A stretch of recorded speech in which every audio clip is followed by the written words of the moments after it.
ये है SP media network और आप देख रहे हैं अनुभवी आंखें न्यूज।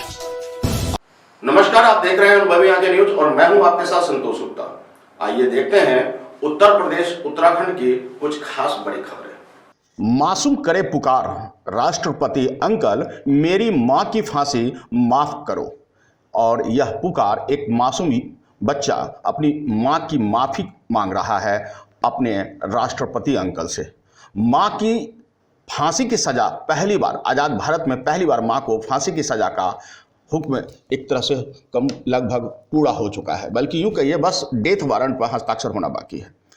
एक महिला ने आखिर ऐसा क्या कुछ किया कि उन्हें फांसी पर लगभग आज़ाद भारत में पहली बार होने जा रही है। बता दें, उत्तर प्रदेश के अमरोहा के बहुचर्चित बामनखेड़ी कांड की गुनहगार शबनम के डेथ वारंट पर कभी भी हस्ताक्षर हो सकता है। और बता दें कि आरोपी हत्यारा शबनम को मथुरा जिला कारागृह में फांसी पर लटकाया जा सकता है, लेकिन फांसी की संभावनाओं के दरमियान शबनम के बेटे ताज ने देश के राष्ट्रपति रामनाथ कोविंद से अपनी मां की फांसी की सजा को माफ करने की इल्तिजा की है। ताज न सिर्फ राष्ट्रपति से अपने मां के गुनाहों को माफ करने की गुहार लगाई है, बल्कि उसकी पलकें उन लम्हों को याद कर नम हो जाती है जब वह जेब में अपनी मां से मिलने जाता है। वो कहती है मेरी मां बेहद प्यार करती है, गले लगाती है, अपने आंचल में छिपा लेती है, पैसे भी देती है और टॉफी और चॉकलेट भी। मैं बेहद मर्माहत हूं कि आखिरकार मेरी मां की गलतियों को सरकार माफ क्यों न कर दे। राष्ट्रपति अंकल मेरी मां की सजा को माफ कर दीजिए। क्या कुछ कह रहा ताज, देखिए। अंकल जी, मैं चाहता हूँ कि आप मेरी मम्मा जी को माफ कर दें जो उन्होंने करा है उसके लिए, और उन्हें फांसी ना चढ़ाए। बेटा, आपको ये पता है कि उनको फांसी होने वाली है? कहाँ पर वो जेल में बंद है? क्या आपको कब पता चला इसका? जी मुझे अभी पता ही चला है, पापा जी ने भी बताया। तो कहाँ पर हैं वो अब मम्मा जी? अभी मम्मा जी जेल में है, रामपुर पे। अच्छा, तो आप मिलने जाते हैं उनसे? जी जाते हैं, महीने में एक बार जाते हैं हमेशा। अच्छा, तो बात होती है मम्मा से? हाँ जी होती है। आपको प्यार करती हैं? वो कैसी प्यार करती हैं? आप मुझे अपने पास गोदी में बिठा लेती हैं, गले भी लगा लेती हैं, और जब भी मैं जाता हूँ मुझे पैसे भी देती हैं। मैं मना करता हूँ, मानती नहीं, मुझे हमेशा कुछ ना कुछ दे देती हैं वो जब भी मैं जाता हूँ। अब सरकार प्रधानमंत्री जी से, राष्ट्रपति जी से क्या अपील करना चाहते हैं कि मम्मा को फांसी होनी चाहिए, कि यह उन्होंने जो गुनाह किया है उस गुनाह की उनको माफ़ी मिलनी चाहिए? मैं तो यही चाहता हूँ कि मेरी मम्मा जी को माफ़ी मिल जाए।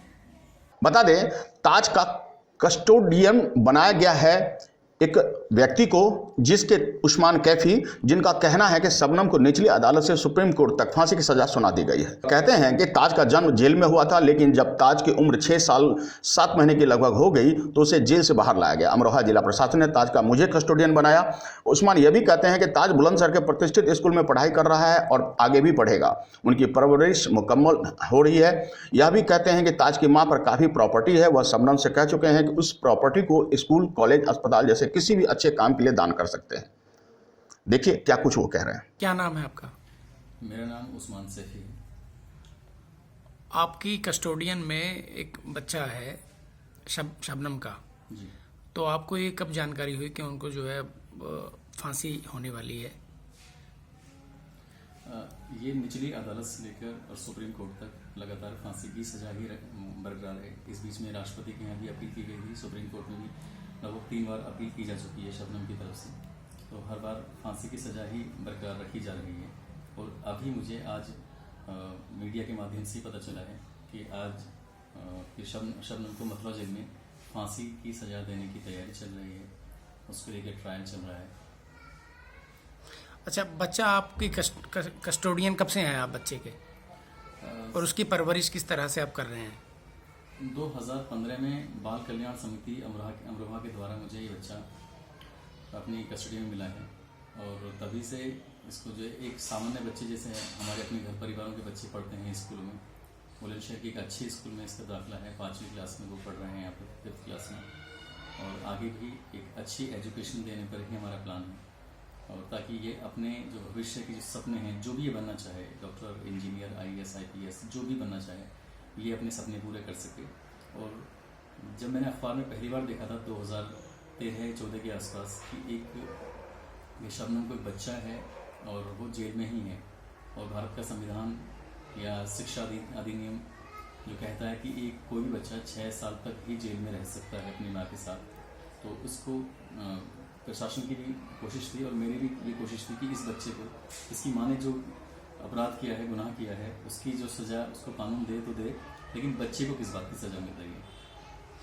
अच्छा, बच्चे से भी हमारी बात हुई, वो भी राष्ट्रपति, महामहिम राष्ट्रपति जी से गुहार लगा रहे हैं कि जो है उनकी माँ को जो है इस गुनाह से रिहा किया जाए।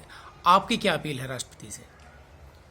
अगर मैं शबनम के रूप में देखूं तो फांसी की सज़ा होनी चाहिए। बता दें कि 15 अप्रैल 2008 को अमरोहा के गांव बावनखेड़ी के रहने वाली शबनम ने अपने प्रेमी सलीम की मदद से प्रेम संबंधों में बाधा बनने पर माता, पिता, 2 भाई, भाभी, मौसी की लड़की और भतीजे को कुल्हाड़ी से काटकर यानी 7 लोगों की हत्या कर दी थी। निचली अदालत से सुप्रीम कोर्ट तक शबनम को फांसी को उनकी बरकरार रखी गई।